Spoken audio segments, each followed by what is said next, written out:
Alam Nusantara dikenal sangat indah dan kaya akan berbagai sumber daya alam. Ini sebagai salah satu bentuk nikmat Allah yang Maha Esa dan Maha Kuasa yang wajib disyukuri dengan melaksanakan segala perintah dan menjauhi segala larangannya. Nusantara merupakan suatu gugusan pulau-pulau yang membentang dari barat ke timur di antara benua Asia dan Australia. Secara astronomis, Nusantara terletak antara 95 derajat bujur timur sampai 141 derajat bujur timur dan 6 derajat lintang utara sampai 11 derajat lintang selatan. Dengan letak astronomis tersebut, Indonesia termasuk ke dalam wilayah beriklim tropis. Wilayah tropis dibatasi oleh lintang 23,5 derajat lintang utara dan 23,5 derajat lintang selatan. Di wilayah tropis seperti Nusantara, sinar matahari selalu ada sepanjang tahun dan suhu udara tidak ekstrim sehingga masih sangat nyaman untuk melakukan berbagai aktivitas. Lama siang dan malam juga hampir sama, yaitu sekitar 12 jam siang dan 12 jam malam. Sedangkan secara geografis, Nusantara terletak di antara dua benua dan dua samudra. Benua yang mengapit Nusantara adalah benua Asia yang terletak di sebelah utara dan benua Australia yang terletak di sebelah selatan. Sementara samudra yang mengapit Nusantara adalah Samudra Pasifik di sebelah timur dan Samudra Hindia di sebelah barat. Pola angin muson yang bergerak menuju wilayah Nusantara pada saat angin barat dimanfaatkan oleh orang-orang masa lalu untuk melakukan perpindahan atau migrasi dari Asia ke berbagai wilayah di Nusantara. Perahu yang digunakan untuk melakukan migrasi tersebut masih sangat sederhana dan pada saat itu masih mengandalkan kekuatan angin, sehingga arah gerakannya mengikuti arah gerakan angin muson.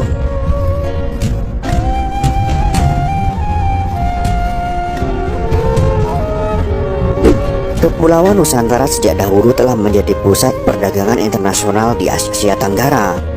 Oleh karenanya, interaksi antara peradaban pun menjadi suatu hal yang niscaya.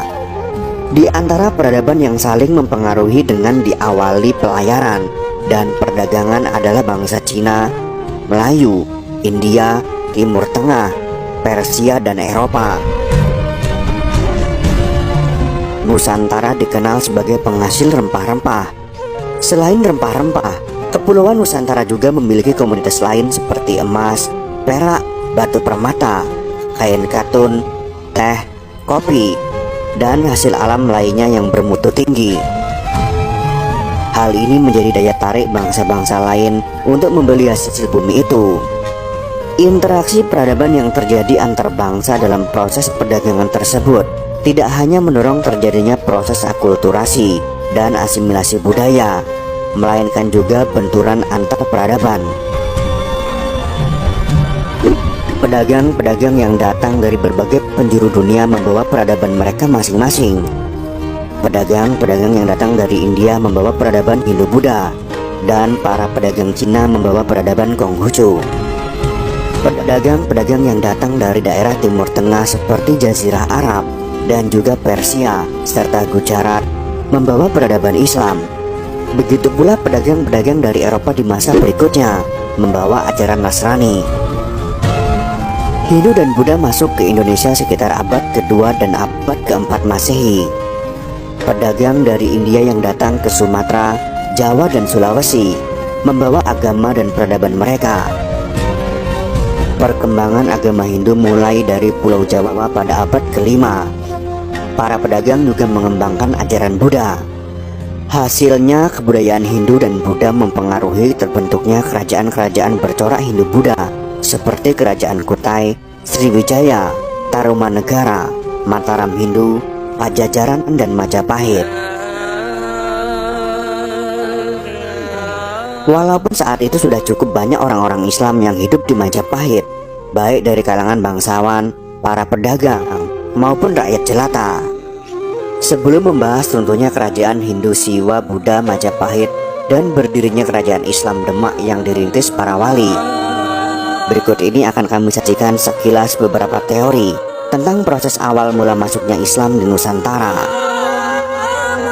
Di antara teori-teori tersebut adalah teori Mekah oleh Profesor Dr. Buya Hamka, teori Persia oleh Profesor Dr. Abu Bakar Aceh, teori Cina oleh Profesor Slamet Mulyono, teori maritim oleh N.A. Balog, dan teori Gujarat oleh orientalis Belanda, yaitu Snow Gronje. Terkait mana yang lebih mendekati kebenaran, kiranya pendapat Profesor Dr. Buya Hamka yang mendasarkan pada berita Cina dari dinasti Tang adalah fakta sejarah yang paling valid. Profesor Dr. Buya Hamka menuliskan, ahli sejarah ada yang berkata bahwa di zaman pemerintahan Yazid bin Muawiyah, Khalifah Bani Umayyah yang kedua, telah didapat sekelompok keluarga orang Arab di pesisir barat Pulau Sumatera. Artinya sebelum habis 100 tahun setelah Nabi kita Muhammad SAW, tetapi di kurun-kurun ketiga dan keempat Hijriah, di zaman keemasan Daulah Bani Abbas di Baghdad, sudah banyak pelajar dan pengembara bangsa Arab itu menyebut-nyebut Pulau Sumatera ketika mereka membicarakan suatu kerajaan Buddha yang dikenal dalam kitab-kitab mereka dengan nama Syarbazah atau Kerajaan Sriwijaya yang terletak di Palembang, ibu negeri Sumatera Selatan sekarang ini. Pendapat Profesor Dr. Buya Hamka ini juga dikuatkan oleh pendapat beberapa sejarawan. Di antaranya adalah Profesor Ahmad Mansur Suryanegara yang berkesimpulan bahwa Islam masuk ke Nusantara langsung dari Mekah sejak abad ke-7 Masehi melalui Aceh. Islam pertama kali masuk ke Sumatera sejak abad ke-7 juga telah disebutkan oleh W.P. Grunewald yang menjelaskan bahwa berdasarkan berita Cina zaman Tang, pada abad 7 masyarakat muslim telah ada, baik di Kanfu atau Kanton maupun di daerah Sumatera sendiri. Oleh karena Islam sendiri masuk ke Cina Tiongkok pada abad ke-7 ketika Khalifah ketiga Utsman bin Affan mengirim utusannya yang pertama menghadap Kaisar Yonghui dari dinasti Tang pada tanggal 2 Muharram tahun 31 Hijriah atau 25 Agustus tahun 651 Masehi. Hal ini terjadi oleh karena saat kerajaan Sriwijaya di Sumatera mengembangkan kekuasaannya pada sekitar abad ke-7 dan 8 Masehi, sebagaimana dalam prasasti Ligor bertahun 775. Berita Cina dan Arab, Selat Malaka sudah mulai dilalui oleh pedagang-pedagang muslim dalam pelayarannya ke negeri-negeri di Asia Timur dan Asia Tenggara. Perkembangan Islam melalui pelayaran dan perdagangan secara internasional antara negeri-negeri di Asia bagian barat dipengaruhi oleh kekuatan dominasi kekuasaan Islam Bani Umayyah. Sedangkan perkembangan Islam di Asia bagian tenggara maupun timur dipengaruhi oleh kuatnya dominasi Islam di kerajaan Cina masa dinasti Tang. Sayyid Naguib Al-Atas juga menjelaskan tentang masuknya Islam ke Nusantara sejak abad ke-7. Pada abad ke-7 ini, orang-orang Islam telah memiliki perkampungan di Kanton, menunjukkan kegembiraannya menyaksikan derajat keagamaan yang tinggi dan otonomi pemerintahan, di mana mereka akan memelihara kelangsungan perkembangan serta organisasi di Kedah dan di Palembang. Bukti lainnya adalah sebuah literatur kuno Arab yang berjudul Ajaib al-Hind yang ditulis oleh Buzurg bin Sahriar al-Ramhurmuzi pada tahun 1000 Masehi, memberikan gambaran bahwa ada perkampungan-perkampungan muslim yang terbangun di wilayah kerajaan Sriwijaya. Hubungan Sriwijaya dengan kekhalifahan Islam di Timur Tengah terus berlanjut hingga di masa Khalifah Umar bin Abdul Aziz.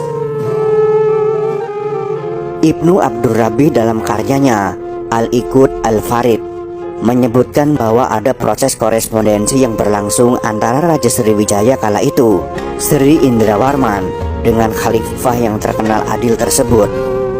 Sedangkan telah diketahui bahwa Khalifah Umar bin Abdul Aziz menjabat sebagai khalifah dari Bani Umayyah selama 3 tahun pada abad ke-8, yaitu sekitar tahun 717 sampai dengan tahun 720 Masehi. Dari bukti-bukti sejarah tersebut, sangat jelas bahwa teori awal mula masuknya Islam ke Nusantara seperti teori Cina, teori Persia, teori maritim, apalagi teori Gujarat semuanya telah tertolak. Teori Mekah menyatakan bahwa Islam masuk pertama kali ke Nusantara melalui Aceh dari Mekah pada abad ke-7. Adalah teori yang paling kuat dari semua teori lainnya. Itulah sekelumit pembahasan tentang awal mula masuknya Islam di Nusantara pada abad ke-7. Semoga informasi sejarah ini bisa menambah wawasan untuk kita semua. Jika kalian suka dengan video ini, silahkan berikan jempol ke atas.